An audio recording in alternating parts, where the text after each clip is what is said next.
On the issue of how we see Hamas, for example, as you're aware, the designation of a terrorist organization under Indian laws is a legal matter. And I would refer you, I think, Milan, you asked, I would refer you to the relevant authorities in this. I think we've been very clear that we see this as a terrorist attack. But on the designation part, the relevant authorities are best placed to respond to it. How do we see the situation on Palestine, or our position on that? Our policy in this regard has been long-standing and consistent. India has always advocated the resumption of direct negotiations towards establishing a sovereign, independent and viable state of Palestine, living within secure and recognized borders, side by side, at peace with Israel. And I think that position remains the same.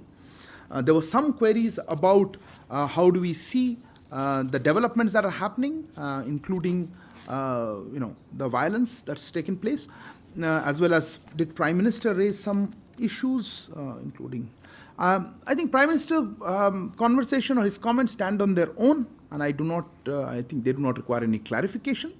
On Palestine, as I mentioned, we have said our position on what is our long-standing position.